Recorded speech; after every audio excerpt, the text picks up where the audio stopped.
And then once I got to high school is when I kind of started to realize that, okay, soccer was something I wanted to continue on with, and it was something I wanted to play in college.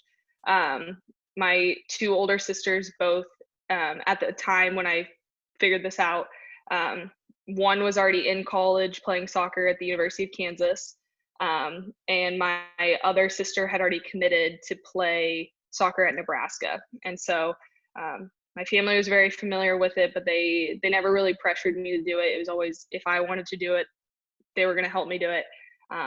So beginning of my high school career is kind of when I realized that.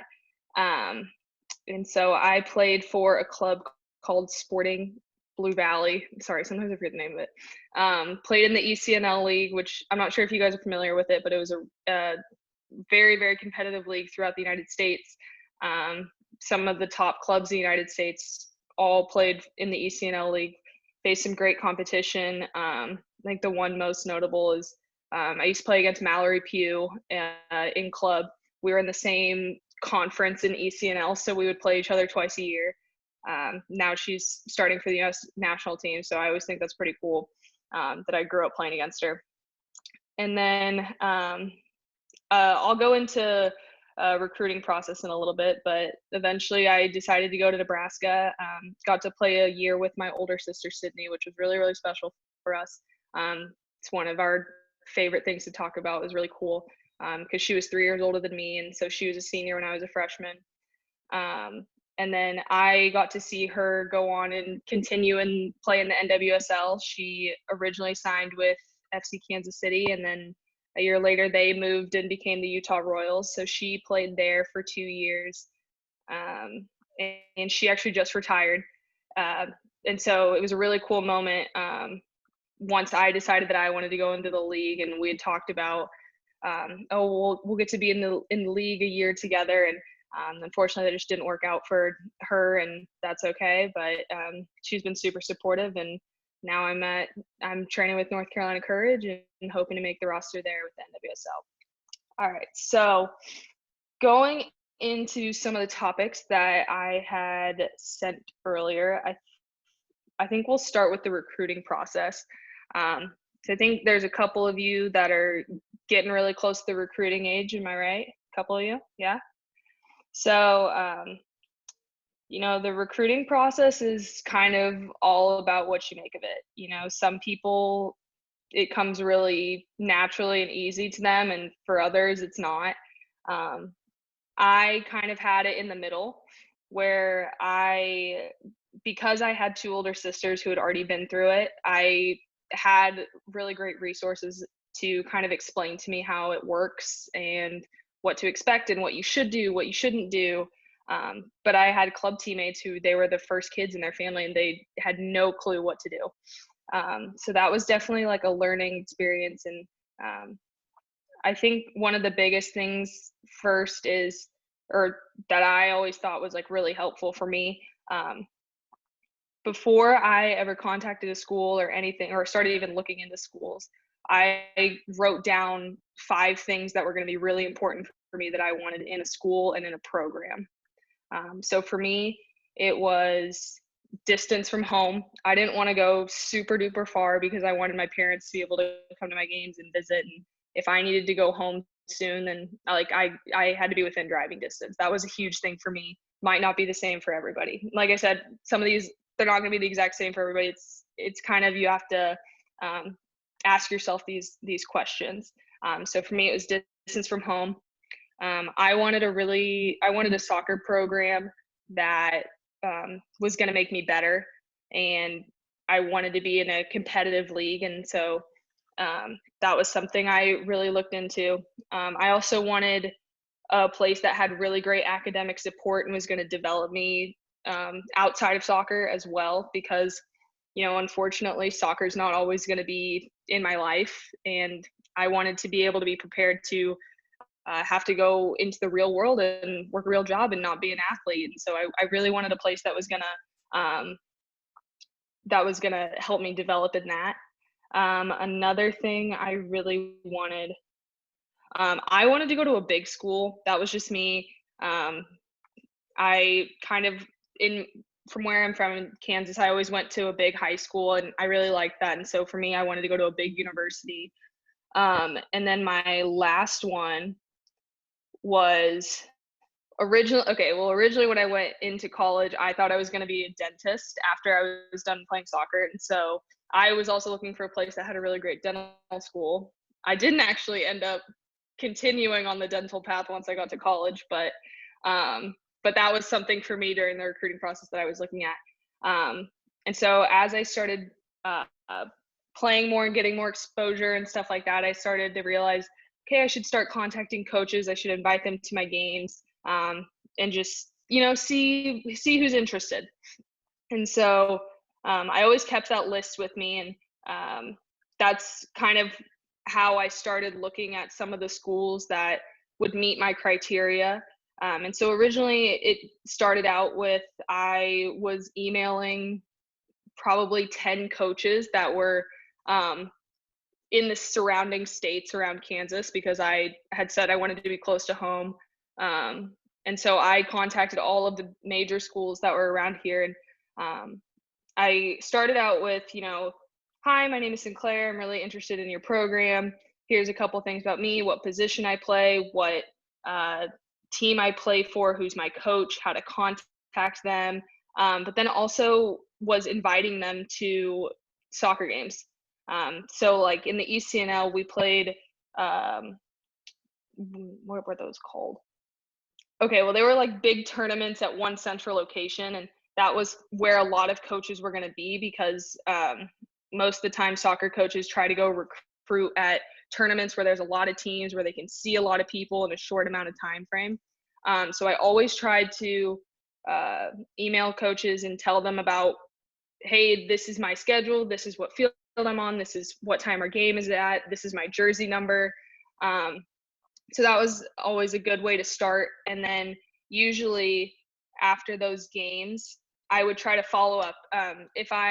We always had a parent who would write down what college coaches came to our games. So, and then they would send the list to us. That way, in case we did invite someone, follow up with the coach afterwards. Send them a thank you. Say, it can be a quick email. Just say, hey, just wanted to say thank you for coming to watch my game.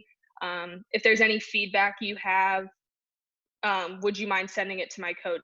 Because there's some weird recruiting rules with when they can contact you, how much direct contact.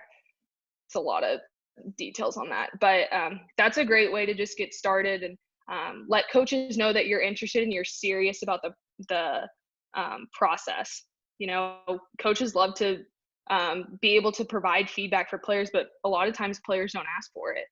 So that's a quick way to like set yourself apart in the recruiting process and show coaches that you're a serious player who wants to get to the next level, and you're willing to do whatever it takes to improve. So during my recruiting process, I had interest from about 15 schools around the country. And in all honesty, I really only considered about 3 of them. Those were the ones that I had serious conversations about, about, actually coming to their school and scholarships and everything like that. And for me, I always kept going back to my list of what's important to me. Does this school have what I want to get out of it? Because honestly, when I was going through the recruiting process, I wasn't even thinking about playing pro. I just wanted to be the best college soccer player I could be. And so because like I said, I was planning to go to dental school after college. So I was trying to figure out, okay, what's life going to be like after soccer? And then, my sister gave me probably one of the best pieces of advice. And I always tell younger people this whenever they're going through the recruiting process. When you pick a school or a place that you want to go, you also need to look at it as, would I still want to be at this place if soccer was not in the picture? Because soccer is, sometimes things just happen and soccer doesn't work out. But would you still want to be at that school? It could be that, if you go to a place and soccer is not working out well, or you get hurt and you're injured, are you still going to want to be at that place? You really want to make sure that it's a comfortable environment for you, and make sure it's still a place that, if soccer were to end, would you still want to be at that school? That was a huge thing for me. And so finally when was I? I was my sophomore year of high school. March of my sophomore year of high school is when I committed to play soccer at Nebraska. It's actually a great story. My sister and I always laugh about it. We had just been up in Lincoln. We were watching Sydney play one of her spring games. And after the game, she had to go and do recovery, and then we were going to meet up with her after. And so after the game, we went up to Coach Walker's office. We talked about it. He offered me there, and I accepted it on the spot because I knew this is the place I wanted to be at. And so when we go back down to the lobby, Sydney had no idea that I was intending to commit that day. And you know, she's like, "Oh, what are you guys doing?" We're like, "Oh, we just met with John." She goes, "Oh, cool, how'd it go?" And I look at her, and I'm trying not to like smile or give it away, and I go, "Sid, do you want to play another year together?" And she immediately just started crying, pulled me into a hug, and that's just such a special moment that we'll always get to have together. And that was a huge thing for me. Is another thing was like, I got to play a year with my sister, and I absolutely loved that. But I mean, that was just for me. I mean, the few of you that are about to start going through the recruiting process, like really ask yourself, what are the things that are going to be really important to me when I'm picking a place to go? It could be, do they have a certain program that you want to study? What's the weather going to be like when I'm there?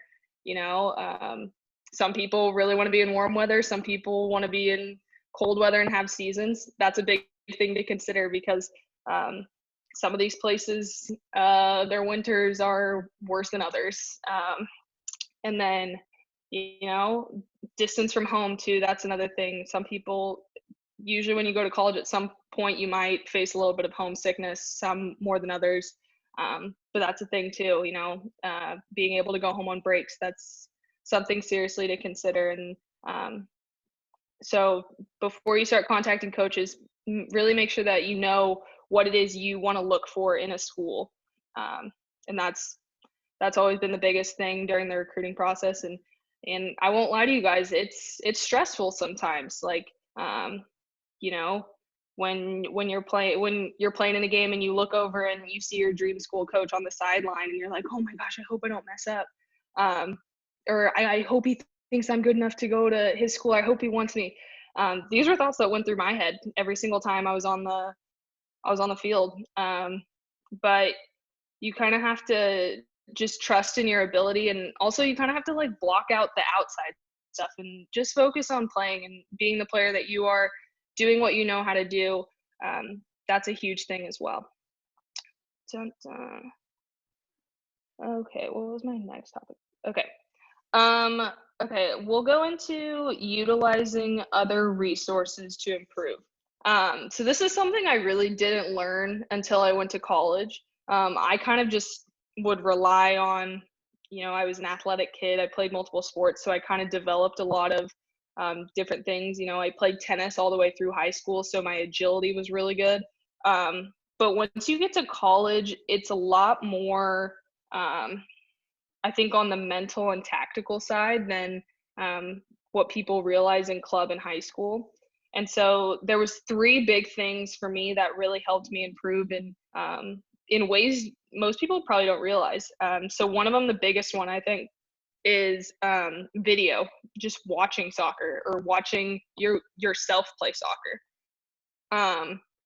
Like any time that the national team is playing, watch their games and pick out one person that's in your position and just watch them throughout the game. Look at little tendencies that they do, and then figure out one thing that they did really well in that game and one thing that they didn't do that great in that game. You'd be surprised at how much just watching the game and trying to learn from the pros will actually help you yourself improve.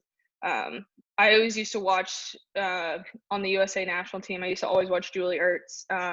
She's just kind of a workhorse player. She's everywhere. She's really strong in her tackles, really great 1v1 defender. But the thing that makes her the most dangerous is she's willing to do whatever role is assigned to her. So I look at her on free kicks. She's super dominant in the box. She's very effective. She scores a lot on corners because that's something that she practiced and she worked on. So that's something that I knew that she was always really good at, and that's something I try to look for. And when I went to college, we videotape all of our games, even all of our practices too. So I actually could go back and watch myself during a drill and figure out, especially in like a tactical sense, of what I wasn't seeing and where I needed to place the ball, or anything, or finding gaps or anything like that. It's really great when you can visually see it from a different perspective. So then when you go back down on the field, you might recognize it even just half a second sooner. And that makes a huge difference in soccer. And then recovery was something I really did not take seriously in high school, I'll be honest. But I realized the more demands I put on my body as I got older, I needed to utilize recovery. That was things like rolling out after practices or games, or even beforehand rolling out, or stretching out sore muscles, ice baths. Those were things I definitely saw as I got older, and just how much of a difference it makes from day to day. Especially, I mean, in college, you're training every single day for 2 hours a day, and also putting in lifting and things like that, and you're playing 2 games a week. And the turnaround time between those games is pretty short. So a lot of things that set players apart in college is how seriously they do take recovery, and they're trying to get their body back to 100% before the next game. That makes a huge difference between games. And also, one of the most simplest things is sleep. There's a lot of research coming out about the benefits of having consistent sleep. And sleep is also great for recovery. It really helps your body get back to the levels that it was at before a hard training session or anything like that. And so a big thing is, I mean, all of you guys are still growing up, and I know sometimes it's fun to stay up late, and then especially like, or your sleep schedule changes on the weekends. I went through the exact same thing. But you want to try and keep your sleep schedule as consistent as you can. Of course, there's going to be like the odd night where like you're hanging out with your friends and you just stay up late. It happens. It's okay. But if you can try to maintain like, okay, I'm still going to try and wake up close to the same time every day. It makes a huge difference just with your whole body, everything like that. That was something, it was really hard for me to learn. But it was definitely a little story. My junior year of college, we had always practiced from like 10 a.m. to noon. But then that was during the fall, but then in the spring, our practices got switched from 6 a.m. to 8 a.m. And so trying to change my sleep habits, to have to wake up, I think I woke up at 4:45 every single morning. So then I could get to the stadium, have breakfast, do my pre-stretches and everything to be ready to go by 6 a.m. That was a big adjustment for me. And so, but I had to keep my sleep consistent, and I even had to kind of keep that consistent on the weekends too, because even though, yeah, it's the weekend, I didn't have to be up that early. I also didn't want to completely screw up my sleep schedule for when I had to start back up again on Monday. And it was not fun. I will tell you that it was not fun, but as I went on, it got a lot easier to get up early and get done what I needed to get done. I'm not saying you guys all have to start getting up at 4:45 every morning, but that was just in my case. But if you guys can try and keep a consistent sleep schedule, it really helps. Usually probably takes about a week to adjust to like a consistent schedule, but it really makes a difference. Okay, next one. I'll kind of speed up a little bit. I feel like I'm taking up a lot of time. Something that was really big for me was kind of rediscovering your passion for the game. You know, when you're playing so I played this sport for 18 years. It's basically been my entire life. But there's just a couple times where I'm just kind of like, I'm tired of doing this. You know, I'm kind of like, is this fun anymore? Am I really enjoying what I do, or does this feel more like a job than actually being fun to me? it happens to players in different forms. I'm sure I'm sure some of you have probably been like, "Man, I just that practice just wasn't fun. I just really wasn't enjoying it," and just kind of turns into a consistent string where like, I'm just not having fun. Um, I started going through that my junior year of high school. This was not long after I had committed to do this for another 4 years after high school was done. I was like, "Oh my gosh, this really I don't like going to soccer practice. This feels like a job. I really just want to go hang out with my friends. I want to go do something else." And that was really hard because I kind of was wrapped up in, I have to be a soccer player. This has been my identity forever. Um, so it was really hard for me to understand and figure out like, is this really what I want to do? Do I really want to keep pushing my body through this and everything like that? And unlikely experience for me that I hadn't really seen before, but I actually started volunteering with Special Olympics. Does everybody know what that is? I don't know if, okay, yeah, you kind of know what Special Olympics is. Um, so during my junior year of high school, I started volunteering with them. I was involved with we had a program in high school in which they paired kids like me with kids with disabilities, and we would go play sports together. Um, and I had so much fun doing that. It was honestly a great experience. Kind of really opened my eyes to, you know, um, I've kind of been given a gift that not everybody is able to do. Um, and working with some of those kids who just had so much fun, just kicking a ball or seeing their face light up when they scored a goal and how excited they would get, that was something that really warmed my heart. And I was like, I love doing this. And so that kind of like it made me realize how lucky I am to be able to play this game. And I shouldn't be taking it for granted that, oh my gosh, that practice was so hard and I don't really have fun doing this anymore. There are some kids that would love to be able to do what I do. And it's kind of like, I kind of realized like I wanted to play for them. I wanted to be able to represent them. And but then, I'm so thankful they kind of showed me the joy of what playing the game does, and how it can connect so many different people together of all different backgrounds and experiences and levels and everything like that. And so that was I'm really thankful for that because it kind of put me back on to show me that soccer is supposed to be fun. It shouldn't always feel like a job. Sometimes it does, but it shouldn't always be like that. It should be fun. You should be making memories with your friends, and you should kind of enjoy the competitive aspect of it. This is a team sport. It's fun to work with other people, and so I'm really really thankful for that. And I started to go through it again my sophomore year of college. Especially college was a different level than high school. It really like was my job there. And during this spring season, it's a lot harder than the fall because you have more time. You can do harder drills in practice because you're working on trying to develop as an individual.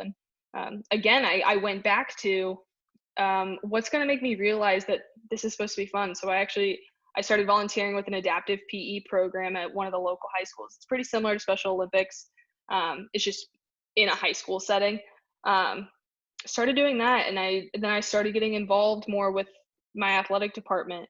Um, One was SAC, which is the Student Athletic Advisory Committee. It's kind of like Players Association for college athletes, and then a program at Nebraska called Inner Circle, which develops more leaders. And so I kind of had to find things that I was passionate about, where it just kind of took my mind off of soccer for a little bit, and it kind of made me realize like it's kind of hard to explain, but I was really enjoying all these other programs, but then I kind of went back to, okay, I can take some of my stress out put it in another place, so then it's not always like soccer 24/7, and it's not becoming like, okay, I'm soccer stressed all the time. I could take my stress and put it into something else, to helping others. And it just took away like the bad aspects of soccer for me. So then I could just focus on, why do I love playing this? Why do I love doing this every single day? And so I recommend you guys, find something else that you are also passionate about. You don't have to be more passionate about it than you are about soccer, but just another activity that's different from playing soccer all the time, because it's nice to be able to kind of broaden your horizons a little bit, but also just get your mind off of soccer for a little bit. It really helps a lot. Uh, yeah. Okay. Next one. All right. So coming back from injury and dealing with disappointment. So I had never had a major injury in my soccer career. The worst I'd ever had was a sprained ankle. It was like 4 weeks, and uh, went into college. Like I said, never had an injury. The only one was ankles. So I tore my ACL and my meniscus towards the end of my junior year of college, and that was really hard for me. We were on the road at Wisconsin. It was only 20 minutes into the game. It was a routine thing I had done over 1,000 times in my entire soccer playing career, just going shoulder to shoulder with another player, and never something that you expect. I would never wish it on anyone. Um, but it was a big lesson for me that I learned a lot more about myself going through it. Um, how much uh, of like the mental aspect goes into rehab and trying to get your body to work the way that it used to. Um, so with ACL meniscus, if you do the meniscus, you usually have to go non-weight bearing for about 4 to 6 weeks. Everybody's kind of different. So I couldn't walk for 4 weeks. I was actually on a little scooter. It was the best thing ever. It was great in Nebraska during the winter time because I could just zip to class instead of having to walk through the cold. Um, kind of miss it sometimes, but that I kind of lost my train of thought there. Where was it at? Okay. So, um, but anyway, I was okay, weight bearing for 4 weeks. So then once I was able to start putting weight on it, I had to essentially relearn how to walk and how to deal with relearning how to, because I lost a lot of muscle in my leg. I literally could pull skin and like just hold it. That's it's bad. I don't wish it on anyone. But again, I had to relearn how to walk. I basically had to relearn how to do everything with my leg that was just so natural and something I didn't think about.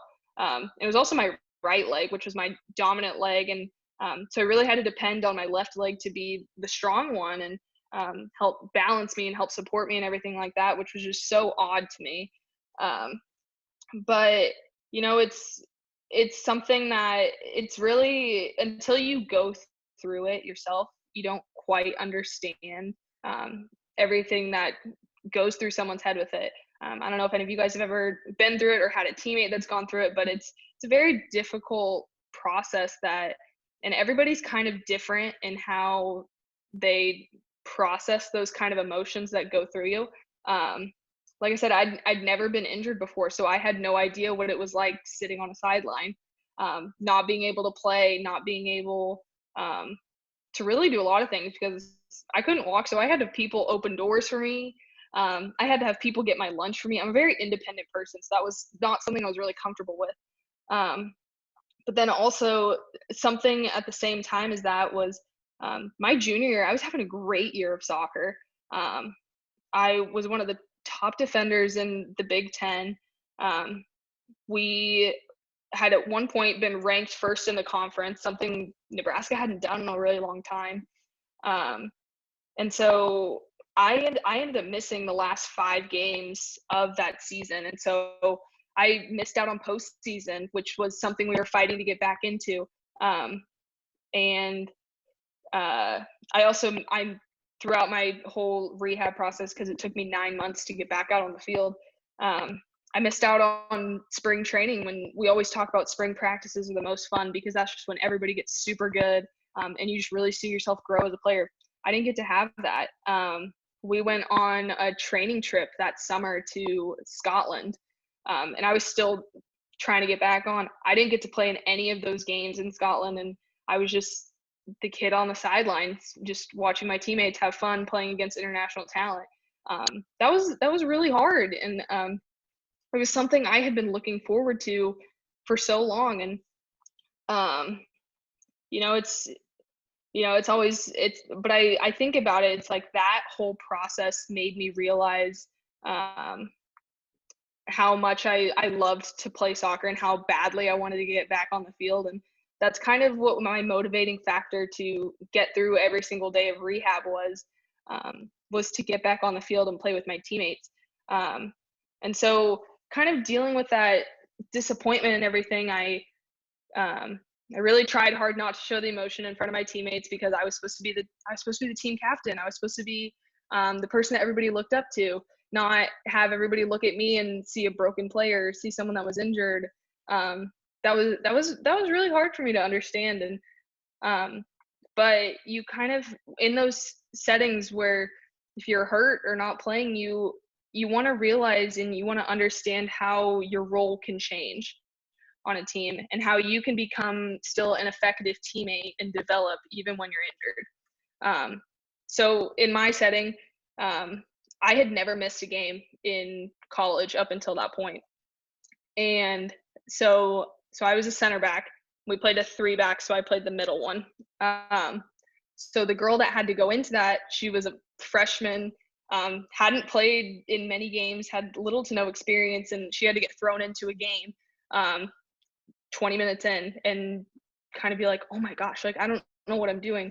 Um, but and so I'm on the sideline getting my knee checked out and everything, and they're telling me like, oh, it's probably your ACL, and you kind of just know, you're like, that's not fun. But in that moment, I didn't really want to look at it and feel sorry for myself. I wanted to be like, okay, how can I help my teammate? She's just getting thrown into the sharks right now. Not having a lot of experience. How can I help her? Um, how can I help her even from the sideline, even when I'm injured? And so my biggest thing was just trying to talk to her, trying to communicate with her on the field, like, hey, check your left shoulder, make sure you're keeping the line at this point. And so that was something I had to learn really quickly. Is I'd been a 3-year starter up to that point. I'd never missed a game. But then I had to realize how my role changed and how I still could be a good teammate and be effective and still help my team in the best way that I could, and that was communicating and trying to encourage others and helping them develop skills.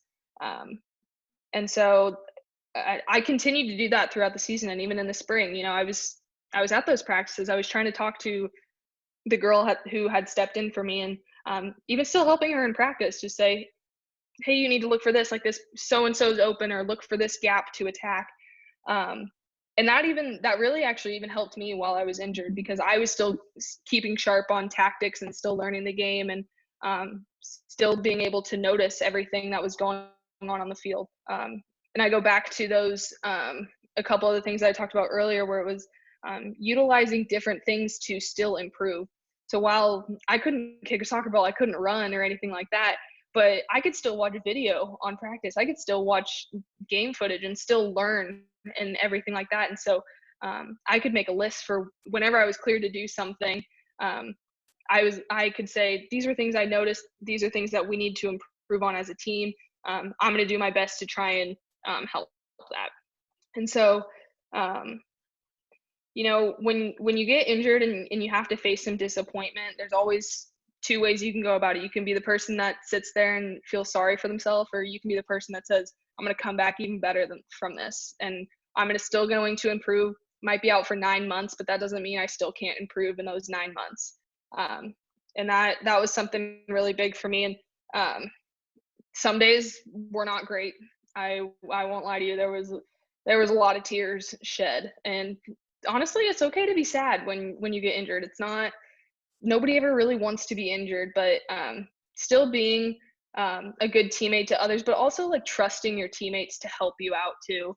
I was never really good at opening up and saying, hey, you know what, I'm struggling this week with this. I hate doing this. I hate being in rehab. And that was something I never really did, but I realized looking back on it now, I really wish I would have said something to my teammates and trust that they're going to be there. And it's not always that you're looking for like an answer or reciprocation back from them, but just to kind of get those emotions out. It's okay to get those emotions out. And that's something, I had a couple teammates go through it go through an ACL after I did. And that was the first thing I said to them. I go, if you ever want to talk about something, you come and tell me. I know exactly the feelings that you're probably thinking, things that you're going through. It's okay to let them out. It's okay to cry. It's okay to feel sad. But then not long after that, you kind of got to be like, all right, I don't want to feel like this anymore. I'm gonna try and get better every single day. And then that goes into my last topic, which is utilizing smaller goals to reach bigger ones. So this was a really big thing that helped me get through ACL rehab, because it's 9 months of rehab, and it's 9 months of doing some of the same exercises over and over every single day for months at a time. It's monotonous. It's boring. I hated it. But it's kind of something you have to realize is improvement doesn't happen overnight. It takes time, and you kind of have to trust the process. So for 3 months in ACL rehab, I was sitting in the training room, just working on lifting my leg and strengthening up my quad and hamstring muscles. It was the most boring thing I had to do. And I hated it because I was like, I would much rather be on the soccer field. I would much rather be with my teammates doing anything else. But I knew that it was, you kind of have to do the little things in order to see the big things. And so that's kind of this kind of little mantra that I had was, you have to make the little gains first before you can see the big gains. Because I used to just jump straight to, okay, what's the next big goal? But I never really thought out, how am I going to get to that? Because for me, for everybody in ACL, it starts out as like, okay, I just want to get to being able to run, because that's always the big thing, is everybody's like, getting to run first is what it, and then it's like, it's all downhill from there, or not downhill, but like positives from there. And so that took me about 4.5 months to get to. And I just kept thinking about, okay, just get to running. But like, that took a long time. It made my days go by slower just thinking about that. So instead, I eventually figured out that I needed to start setting weekly goals for myself. So in ACL, like some of the things is trying to get your knee to bend all the way back to the spot that you were in, because usually you have to keep it straight, and then slowly you start to bend it a little bit more. So I used to set weekly goals for myself of, okay, I'm going to get to this degree by Friday. And I'd be at that degree by Tuesday. And I'd be like, okay, we'll add another 5 degrees by the end of the week, or things like that. Or when I was starting to do some squats, it was always like, okay, get to 10. But then I was like, you know what? Nope. By the end of next week, I want to be able to do 15 with no pain. And so I would always challenge myself and set little goals and milestones to reach, because it made my time go so much faster. But then I also saw how quickly I was improving by doing that, and how much faster everything was going, because I wasn't focusing necessarily on the end goal. I was focusing on how to get to that end goal. And that's a huge thing. Even forget about like rehab process, like even in soccer, if you want to be a great defender, how are you going to get to be a great defender? You set little goals for yourself of, even in practice, if you guys are doing 1v1s, 2v2s, or even scrimmages, you want to set a goal for yourself of, hey, nobody's going to get past me today in practice. If somebody does, then the next day, then you go back the next day and you go, all right, standards is still the highest. Nobody's going to get past me today at practice. Nobody's going to beat me in a 1v1 battle. Little things like that help you develop so much more. And I think for some players, when it comes to development, they get so caught up at looking at the big picture instead of looking at like the little parts that make up that picture of how to get to that point. And honestly, that was a big thing to get me to go to Nebraska. Is they're a very big player development program, and really break down all of the steps for how to get you to mastery of skills and techniques. And it helped me develop into where I am now. And I'm really thankful for everything, that my entire experience at Nebraska, because I can honestly say I don't think I would be in the position of getting drafted to North Carolina if it hadn't been for them. And so very, very thankful for that. I talked for a really long time. I'm sorry I took a lot of time, but if anybody has any questions about anything, feel free to ask them. That was amazing. Thank you very much for that. I know some of Yeah, the sorry, I girls. went way over on that one. Oh no, that was perfect. That was all gold, by the way, girls. Take that, and Adam. I know Adam's on the call as well, so I use it. Yeah, everything that Sinclaire just said there, really like acknowledge it and pick little things that you're going to use and put it into play. So I know Sophie. Yes, this is Sophie. I'll just unmute you, Soph. So there you are. You have a question for Sinclaire. Yeah. I was just wondering, once you are done or finished playing professional soccer, are you planning on still incorporating it in your daily life, or are you just going to focus on if you go into another career? Question. You know, so once I get done playing soccer, I actually want to go back into sports administration and working within athletics at some point. So whether that is working with a professional soccer team, could be that, but I might be on an administrative role.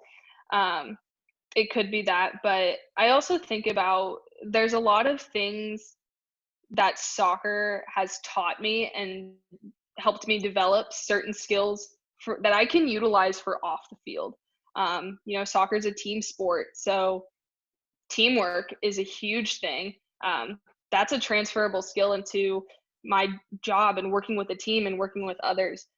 Soccer teaches you discipline and accountability to try and be the best player that you can be. And so, again, that's a huge thing going into the workforce, and also being able to communicate and talk to people using the right tone, everything like that. That can all be transferred over into a career. And so I think that's a huge thing that a lot of people don't realize is there are some things outside of like the technical abilities of soccer that you will carry on with you for the rest of your life and are going to be so important to you whenever soccer is done. And so absolutely, I will plan to be using a lot of those skills that soccer taught me in my job.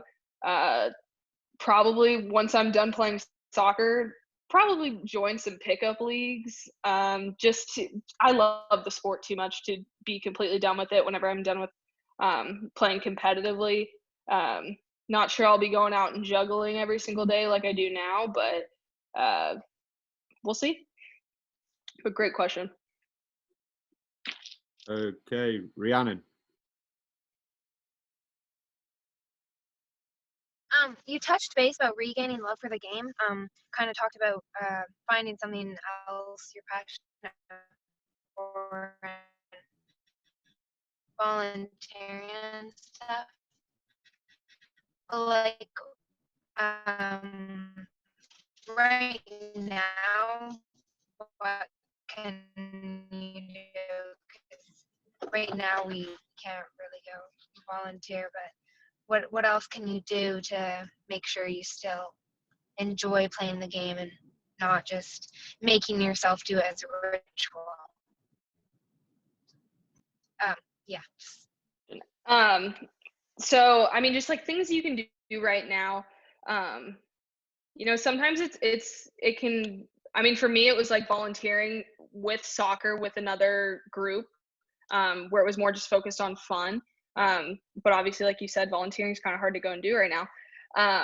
But some things that I think that you can do are go back to some of the basics that made you like soccer in the first place. I'm kind of a person where I'm very competitive. I love to challenge myself. I love to like set goals for myself and then try and beat them. So sometimes it could just be going back and juggling every single day. I used to be terrible at juggling, but now I kind of take it a lot more seriously and I try to challenge myself, and I'm just kind of in a competition with myself to try and beat my previous score so that I can get better on that. Sometimes it's or sometimes I just love going and kicking the soccer ball against a fence and just being like, man, I can kick this ball really hard. Like, it's kind of cool. It's kind of fun. Not a lot of people are great with their feet. So sometimes it's going back and realizing like even though those are kind of like monotonous jobs, sometimes those are like the little joys that you really like in soccer. Um, uh, those are some simple ways to do it. Sometimes I go back and I watch old highlights of the U.S. women's national team, and look at like the pure joy on their face of after they win or score or anything like that. I go back to 2011 in the World Cup in the semifinal game against Brazil, and just how crazy that was. That was something that actually made me start watching soccer more and take it more seriously, and kind of be like, I want to be like that one day. I want to be in those moments. I want to be in those in those times, and being able to celebrate those with my teammates. And sometimes just trying different things like that can help you kind of reestablish, what is my goal? Why do I keep playing this sport? And that's me. Sometimes it's different for everybody. Those would just be a couple suggestions I have for that. Okay, I know Gabby had one. You there, Gabby? Yeah. With everything that's going on in the world today, what did you have to do? What did you have to change in your daily training to stay at the top of your game?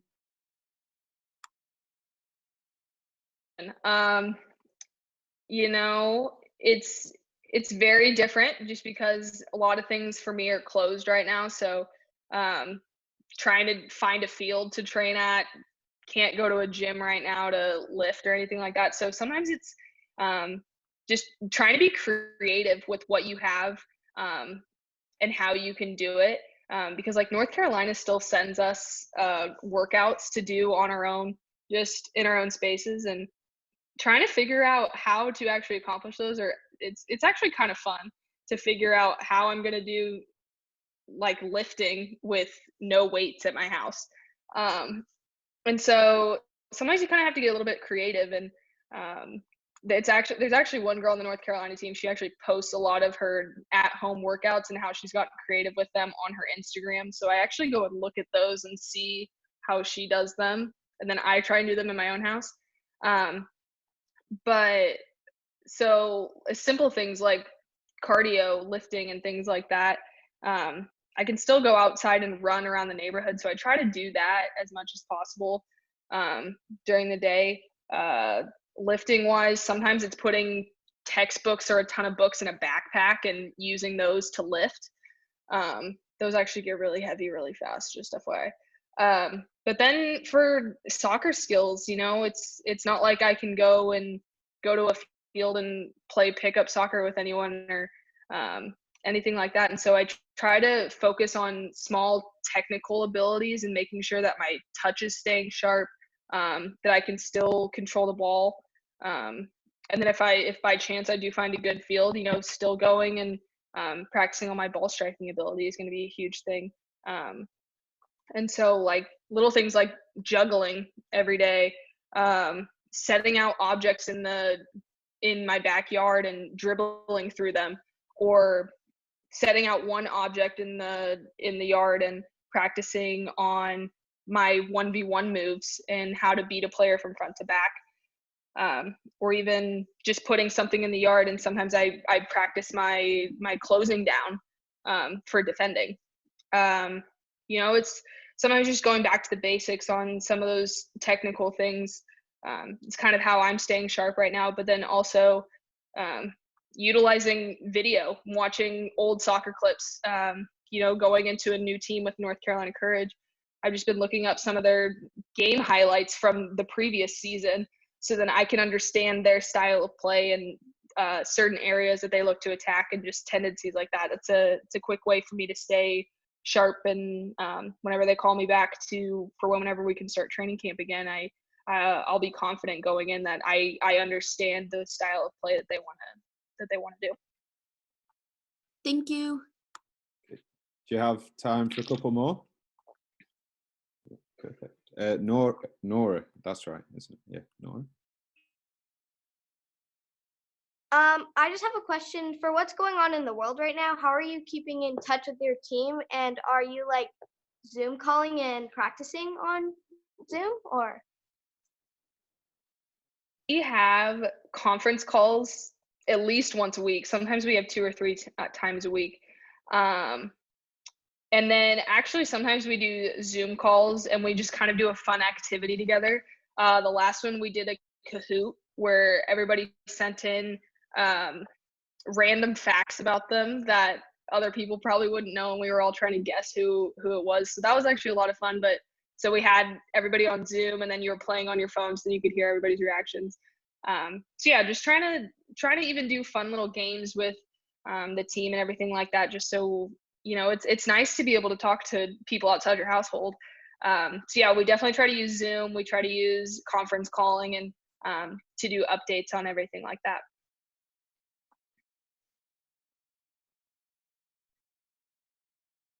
Okay, anyone else? I see, Rainer, you've got another question. Oh, Jordis. Yeah, go on then, Jordis.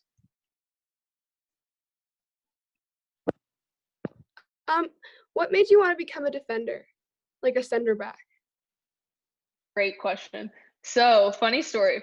So I actually, throughout my soccer career, I have gradually worked my way backwards on the field. So when I was younger, I was a forward. Loved to score goals, everything like that. Then once I hit middle school, I moved back towards center mid. And then it actually was, I went to my very first Nebraska soccer camp. I was going into high school. So I was about to be a freshman, grade 9 for you guys.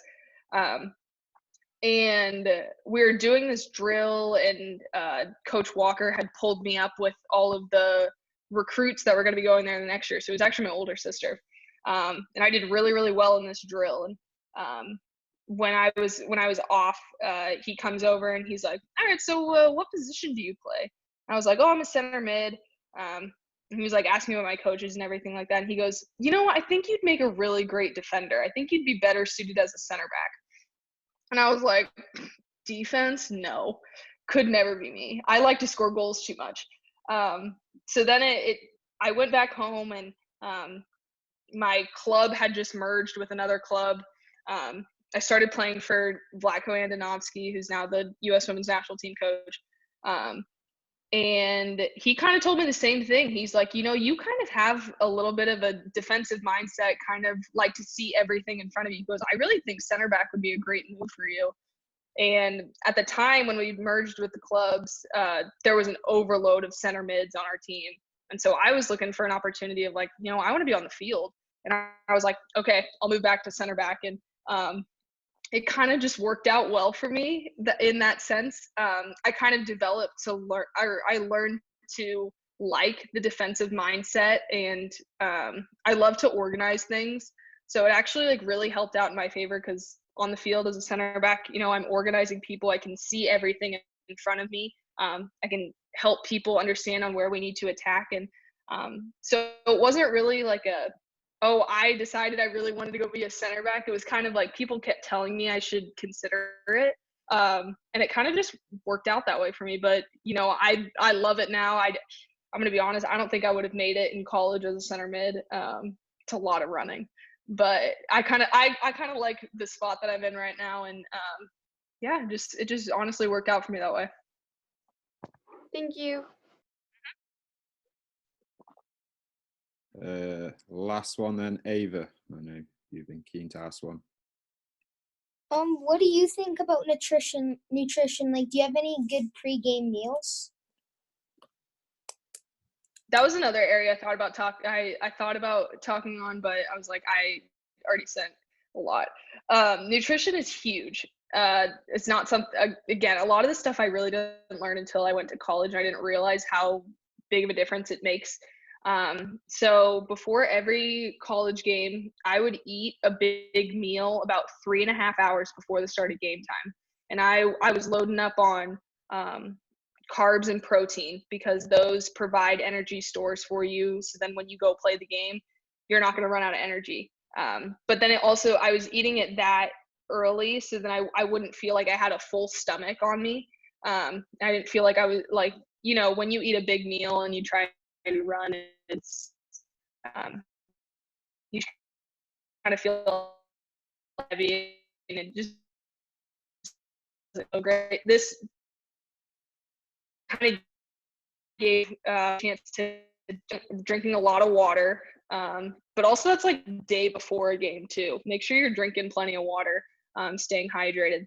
And then I would definitely protein, some carbs, fruits are really great to eat before games.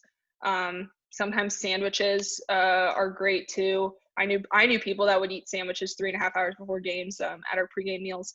And then this will probably sound kind of like gross to you guys, but we used to have these little like energy packets that were basically just like salt, and we would pour them into water and we would have to drink those. But then we had salt in our bodies and it would help retain moisture. So then we wouldn't get dehydrated as quickly.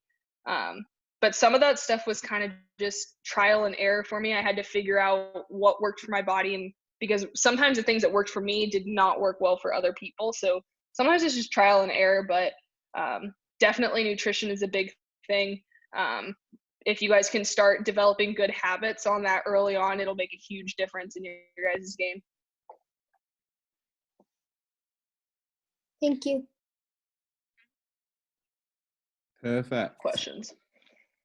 All right. I think that's it. Ryan, did you have one more, or is it a quick one?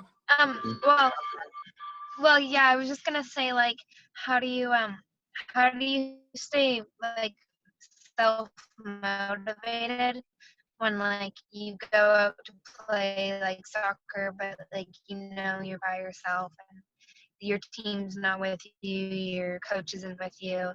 So how do you like still go out and play even though you're not really? That's a good question. That was self-training. It's hard to do. It's hard to stay motivated. It's hard to want to go out, and you don't have somebody out there who's pushing you. So I think it's kind of for me at least, it was reaching the goals that I had set for myself. And at least like in my situation right now, I knew I didn't want to show up to training camp at North Carolina and be the worst player there. I didn't want to stick out like a sore thumb. So that was kind of big for me to be like, okay, I really need to like take working on my left foot seriously. I need to take making sure I'm in shape and good fitness seriously. So that was, at least like for me right now, that's how it was. But in college, I definitely kind of utilized working to improve myself to help better the team, and looking at it in that aspect of the more that I can improve and the more I can contribute to helping the team, the more success we're gonna have. I don't know if that sounds kind of like selfish, but that's just kind of like, it was a motivating factor for me. It was like I wanted to do everything I could so then our team could have success, and so that was a way to get me to go in on Saturdays and work on my weaknesses, which for me it was my left foot. So that would motivate me to go in on Saturdays and spend 20 minutes just kicking the ball up against the wall with my left foot, because I didn't want to let my teammates down. And if a situation where if we were in a soccer game and I needed to be able to clear the ball with my left foot, I wanted to be able to do that and not cause us to get broken down in the back. So that was a big thing for me, was trying to figure out why I'm improving and who I'm doing it for. Because I mean, sometimes it can just be like, I want to improve for myself because I want to be the best player that I can be. Sometimes you can look at it that way. Sometimes it's easier to look at, I want to help contribute to the team. I want to help make and sometimes it's also, I want to make my teammates better. If I can go into practice and I can hit 50 perfect passes, the person next to me is going to be like, wow, like she's giving it all in practice. Like I want to be giving my all in practice too, because I don't want to slack off at all. And so sometimes it's kind of like, I want to make myself better so then I can make my teammates better and help push them in practice too. That's a big motivating factor for me. That's a couple different ways to look at it. I'm trying to decide how am I gonna get myself to go out there and do something and practice the things that maybe I'm not great at. Awesome. Thank All right. Well, thank you very much, Sinclaire. That was amazing, and we've taken up way too much of your time. And I know every Happy single to. one of these kids on here are super thankful for you anyway to do this for us today. So I'm just gonna hang around here and let everyone log off, and then I'll just close up with you at the end, Sinclaire, if you want to hang back. Thank you guys for having me.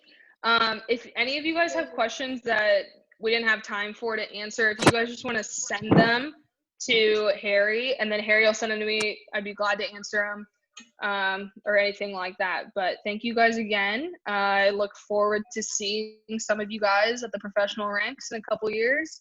Definitely will be there. And just for sure. enjoy every day that you get to play the game, because one day it could just get taken away from you at the blink of an eye. Look at the situation we're in right now. Enjoy every day that you guys get to play it.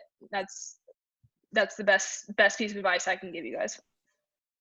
And I've recorded you. this, girls. So I've recorded this, so I'll send it out to all of you as well. Thank you. Thank you. Thank you. Thank you. Thank you. See ya. Thank you. Thank Mhm. you. Thank you. Thank you. See you guys. See ya. Thank you. See ya, Adam. Thanks, Harry. See ya. Thank you very much for that. That was amazing. Thank you guys for having me. It's Yeah. I love talking to younger kids and just hearing about some of the concerns that they have and how they want to get better. It's the best thing. They had some really great questions. They're Yeah. very, very smart group. Yeah, like Sophie, who is 11, the first one, like she set Steph back with her question as well last week, and it's really it's amazing that those kids are how smart they are at that age.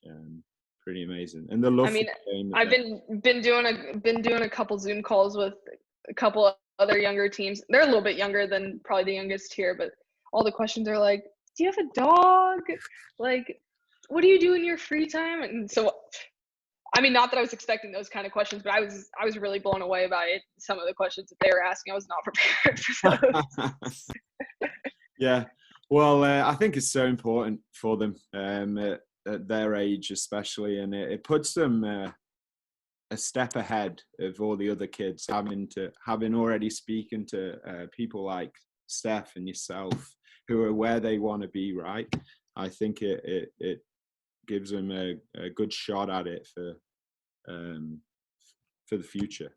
So as long as they can play the game for as long as possible, and they're happy doing that, then that's what I'm all about. So yeah, thank you very much. I wish I had opportunities like this when I was younger to talk to people that are in my position now. So it's really awesome. Yeah, I know. Thank you very much, and I want to try and send you a little thank you, if that's okay. It will be obviously whenever this is done, like all this is over. I'm not going to attempt to send it now and not get there. Who knows when it's going to be? Yeah. So is there a